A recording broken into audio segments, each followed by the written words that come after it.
সাল্লামের কাছে প্রশ্ন করেছিলেন যে দুনিয়ার বুকে সর্বোত্তম কারা। রাসূলুল্লাহ সাল্লাল্লাহু আলাইহি ওয়াসাল্লাম বলেন, খায়রুকুম মান তাআল্লামাল কুরআনা ওয়া আল্লামা।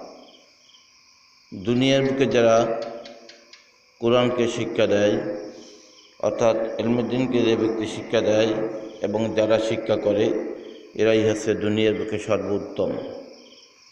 অন্যত্র হাদিসে আছে, তলাবুল ইলমি ফারিযাতুন আলা কুল্লি মুসলিমিন ও মুসলিমা। প্রত্যেকটা নরনারী মুসলিম যারা মুসলমান, এদের প্রত্যেকের জন্য ইলমে দ্বীন শিক্ষা করা, ইলমে দ্বীন শিক্ষা দেওয়া, এটাই হচ্ছে ফরজ।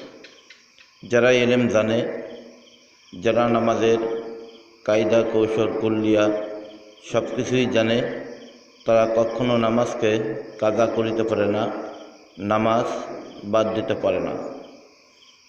আগেই আমাদের ইলম শিক্ষা অর্জন করার প্রয়োজন যে নামাজের জন্য আমাদের কী কী লাগবে, কোনটা ফরজ, কোনটা সুন্নাত, কোনটা ওয়াজিব, কোনটা সুন্নাতে মুআক্কাদা, এগুলো আমাদের বুঝতে হবে, জানতে হবে। নামাজকে পরিপূর্ণভাবে আমাদের আদায় করতে হবে। যেহেতু এক রাকাত নামাজ বিরাট বড় কঠিন, আবার এক রাকাত নামাজ আমাদের কাছে সবচাইতে সোজা।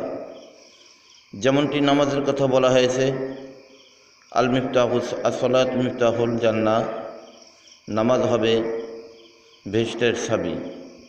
আর নামাজের চাবি হয়েছে আত-তুহুরু মিফতাহুল সালাত, পবিত্রতা হচ্ছে নামাজের চাবি।